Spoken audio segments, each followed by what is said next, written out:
Chapter 2 of The Fury by Alex Michaelides. Lana Farrer was a movie star. Lana was a big star. She became a star when she was very young, back in the days when stardom still meant something, before anyone with an internet connection could become a celebrity. No doubt many of you will know her name or have seen her movies. She made too many to mention.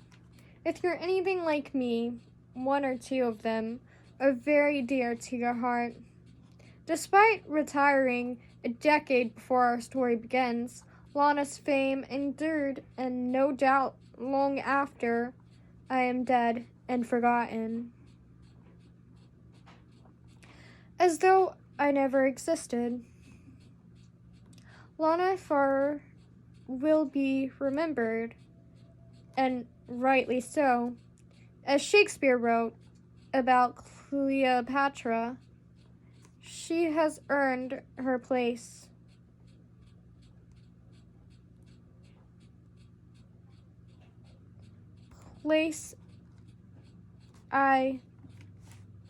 The story. Lana was discovered at the age of 19 by the fabled Oscar-winning Hollywood producer Otto Krantz, whom she later married until his untimely death. Otto dedicated his considerable energy and clout to furthering Lana's career, designing entire movies as showcases for her talent, but Lana was destined to be a star, with or without Otto. It wasn't just her flawless face, the sheer luminous beauty of a Botticelli angel, those eyes of endless blue, or the way she held herself, or spoke, or her famous smile. No. There was some other quality about Lana, something intangible. The trace of a demigod, a demigoddess, something mythical, magical. It made her endlessly compulsively watchable. In the presence of such beauty, all you wanted to do was gaze. Lana made a lot of movies when she was young, and there was, to be honest, a slight sense of mud being slung at a wall to see what would stick. And while her romantic comedies were hit or miss, in my opinion, and her thrillers came and went, gold was finally struck when Lana played her first tragedy. She was Ophelia in a modern-day adaptation of Hamlet and received her first Oscar nomination from then on. Suffering nobly became Lana's specialty. Call them tearjerkers or weepies, Lana excelled as every doomed romantic heroine from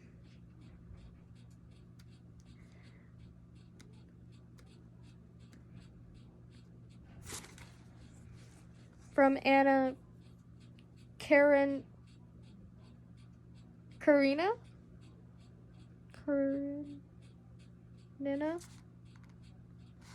to Joan of Arc. She never got the guy. She rarely made it out alive, and we loved her for it. As you can imagine, Lana made an enormous amount of money for a lot of people when she was 35 during an otherwise financially catastrophic couple of years for Paramount. The profits from one of her biggest successes kept the studio afloat, which is why there was a seizable ripple of shock within the industry when Lana suddenly announced her retirement. At the height of her fame and beauty, at the tender age of 40, it was a mystery why she had decided to quit and was destined to remain one. For Lana offered no explanation, not then, nor in the years to come. She never spoke about it publicly. She told me, though. One wintry night in London, as we drank whiskey by the fire, watching snowflakes drift past the window, she told me the whole story. And I told her about damn, there I go again. Already worming my way back into the narrative. It seems that despite my best intentions, I'm failing to keep myself out of Lana's story. Perhaps I should admit defeat, except we are inseparably intertwined, she and I, knotted up like a ball of matted string, impossible to tell apart or disentangle. Even if that's true, however, our friendship came later. At this point in the story, we hadn't met. In those days, I was living with Barbara West in London, and Lana, of course, was in Los Angeles. Lana was a Californian born and bred. She lived there, worked there, made the majority of her movies there. However, once Otto died and she retired, Lana decided to leave Los Angeles for a fresh start. But where to go? Tennessee. Tennessee Williams famously said there is nowhere to go when you retire from the movies unless you go to the moon. But Lana didn't go to the moon. She went to England instead. She moved to London with her young son, Leo. She bought them a massive house in Mayfair, 6 stories high. She didn't intend to stay for long, certainly not forever. It was a temporary experiment in a new style of living, while Lana worked out what to do with the rest of her life. The problem was, without her all-consuming career to define her, Lana had the uncomfortable realization that she didn't know who she was, nor what she wanted to do with herself. She felt lost, she told me. It's hard for those of us who remember Lana Forrest's movies to picture her as being lost. On screen, she suffered a great deal, but did so with stoicism. Yeah, we're going with inner fortitude, and tremendous guts. She would face her destiny without flinching and go down fighting. She was everything you wanted in a hero in real life. Lana couldn't be more different from her screen persona. Yes, there was a superficial resemblance. She couldn't help looking like her. And she walked and carried herself with the same. Once you got to know her intimately, you began to glimpse another person hidden behind the facade. A more fragile and complicated self. Someone who was much less sure of herself.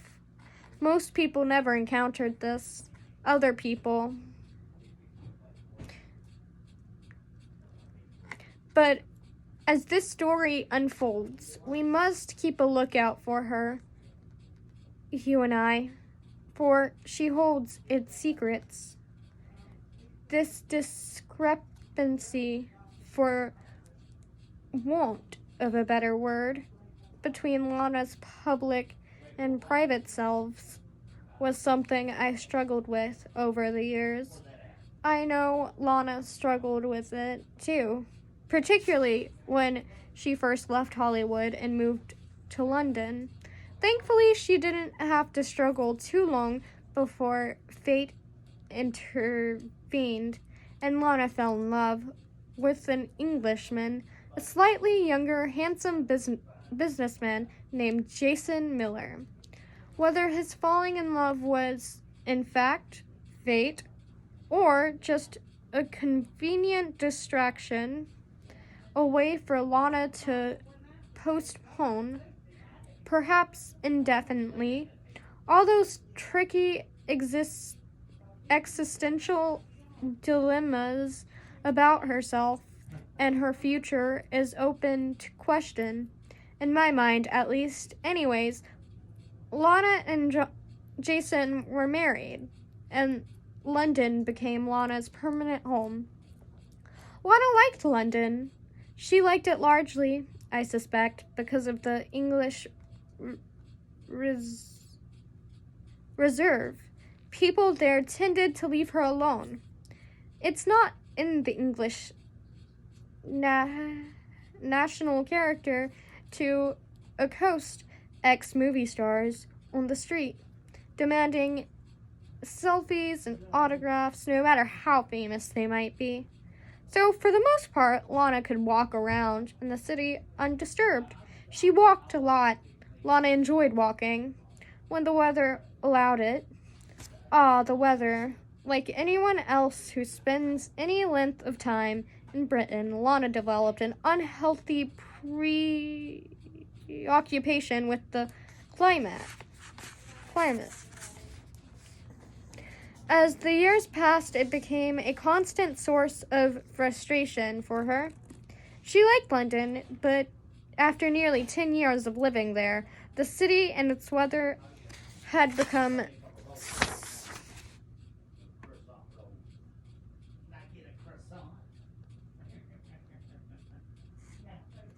synonymous in her mind. They were inextricably linked. London equaled wet, equaled rain, equaled gray. This year had been particularly gloomy. It was nearly Easter, and so far not a hint of spring had materialized. Currently, it was threatening rain. Lana glanced up at the blackening skies as she wandered through Soho. Sure enough, she then felt a spot of rain on her face, and another on her head. Damn, she had better turn back now before it got worse. Lana started retracing her steps and her thoughts. She returned to the thorny problems she had been mulling over. Something was bothering her, but she didn't know what it was. She had been feeling anxious for several days. She felt restless, uneasy, as if pursued by something and trying to give it the slip. Keeping her head down in the narrow streets, evading what was trailing her. But what was it? Think, she told herself. Work it out. As she walked, Lana made an inventory of her life, searching for any glaring dissatisfactions or worries. Was it her marriage? Unlikely. Jason was stressed about work, but that was nothing new. Their relationship was in a good place at the moment.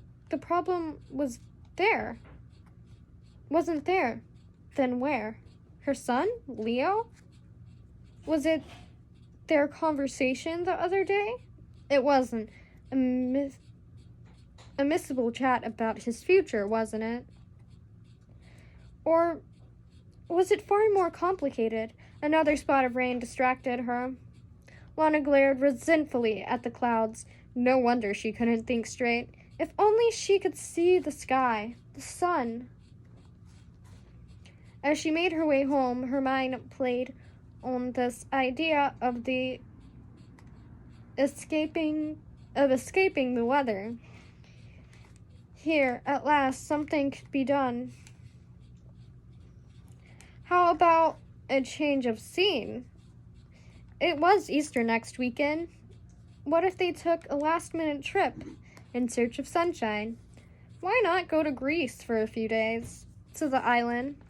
Why not, indeed? It would do them good. Jason, Leo, Lana in particular. She could invite Kate and Elliot, too, she thought. Yes, that would be fun. Lana smiled. The promise of sunlight and blue skies instantly brightened her mood. She pulled her phone out of her pocket. She'd call Kate straight away.